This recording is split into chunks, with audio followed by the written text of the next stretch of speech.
E aí pessoal, tudo bem? O Revista desta semana já está no ar e nós começamos falando sobre uma data especial, o Natal.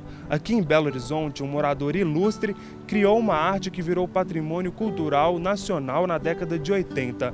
Um presépio como este, mas com o diferencial, o movimento. Confira na reportagem a seguir.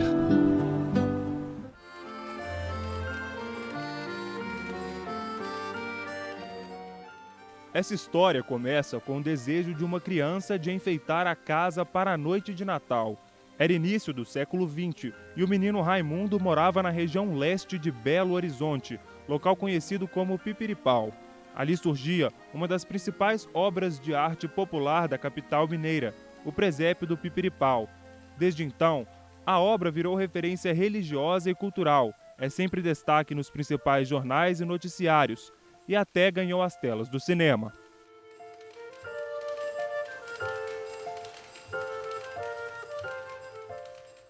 Por volta de 2000 e poucos, eu resolvi me voltar para a área de produção cultural e montei uma carteira de projetos. E um deles, o mais importante talvez, ou um projeto bem importante, era a história do Pipiripau, porque eu achava o presépio uma obra fantástica, uma obra genial que tinha muito da história da cidade. O documentário Pipiripau, O Mundo de Raimundo, de Aloísio Salles Júnior, conta a história da obra que até hoje encanta os mineiros e atrai visitantes de muitos lugares. Algumas partes do documentário são ficcionais e foram feitas no Museu de História Natural e Jardim Botânico da Universidade Federal de Minas Gerais, local onde o presépio passou a fazer parte do acervo na década de 70. Quando eu comecei a ouvir, decupar e estudar essa gravação de história de vida, eu fiquei muito impressionado, porque era um documento histórico importante para a cidade. Porque o senhor Raimundo chegou aqui como criança em 1898, com 6 anos, foi morar na periferia da cidade com a família, ele era uma família humilde, e ali, dali da colônia Américo Werneck, ele viu a cidade crescer, ele viu Belo Horizonte ser feita. Ele começou a fazer o presépio também em 1906, devia ter 10, 12 anos. Então, assim, o presépio não só é contemporâneo e é sincrônico com a construção da nossa cidade, como ele espelha, ele reflete lá dentro, ele tem várias cenas que são cenas da cidade. Ele tem o barquinho do Parque Municipal, ele tem as igrejas, que eram as igrejas de periferia que existiam em Belo Horizonte no início do século XX. Atualmente, o presépio do Pipiripau passa por um processo de restauração. São cerca de 586 figuras, mais de 2.000 objetos que compõem 50 cenas, que contam a história de vida, morte e ressurreição de Cristo.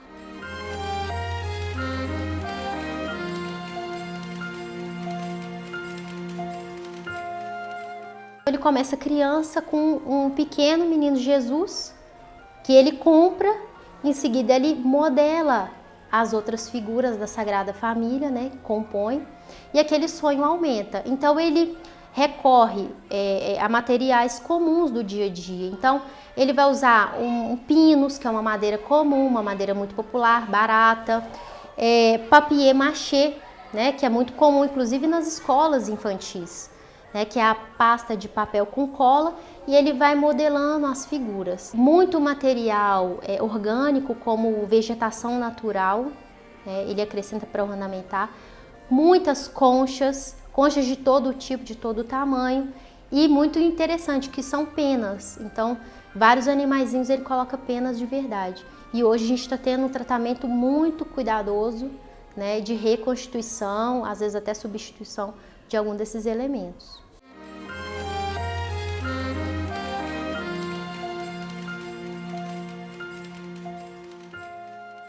Eu costumo falar que o senhor Raimundo inaugurou a era do reciclado. Ele usa material popular, tudo que ele encontrou é a sucata, da vida.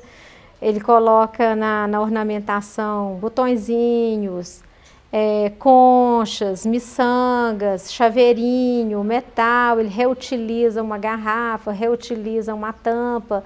Então é uma arte popular. Primeiro você olha a peça, o estado dela, faz uma higienização com a trincha macia, de preferência, para não agredir a obra.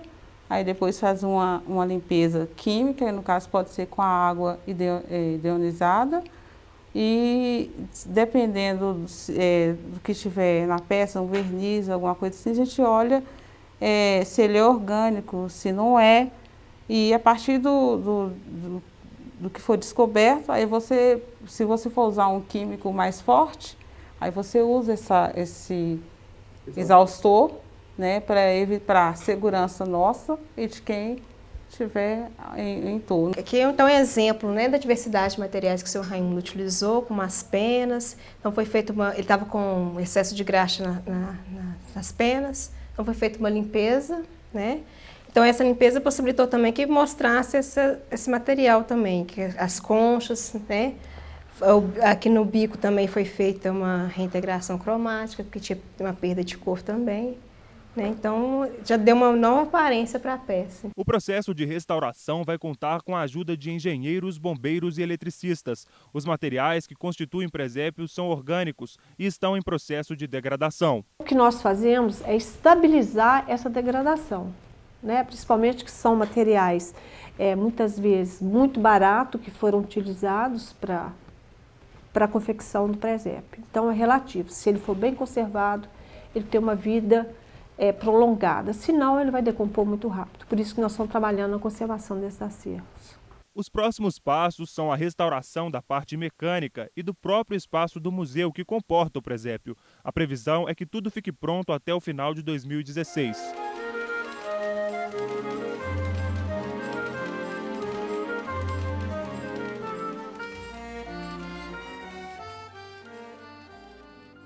Pois é, o Natal já chegou e nessa época do ano as pessoas gostam de presentear umas às outras, mas elas devem levar em consideração o que cabe no bolso de cada família. Confira mais informações na reportagem a seguir. Ruas iluminadas, o vai e vem de consumidores, a figura do Papai Noel que embala o sonho das crianças, lojas cheias e muitas sacolas nas mãos. Os presentes não podem faltar nesta época do ano, mas presentear no Natal é um costume antigo. Os três reis magos, Melquior, Baltazar e Gaspar, seguem uma estrela para ir ao encontro de Jesus, que acabara de nascer. Cada um leva um objeto diferente para presentear o menino: ouro, incenso e mirra. Mas há várias formas de oferecer presentes. Gláucia, por exemplo, convidou a irmã e os sobrinhos para conhecer o Museu dos Brinquedos, que fica na região centro-sul de Belo Horizonte. Lá, eles ainda conferem a programação especial de Natal.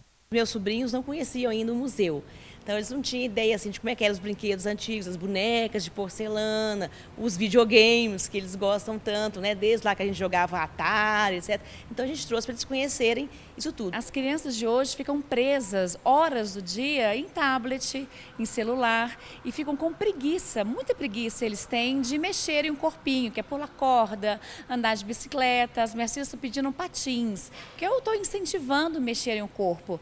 Então conhecer o que eu brincava, eu achei muito importante nessas férias. O espaço é interativo, conta a história de brinquedos que fizeram parte da infância de muita gente e a garotada aproveita.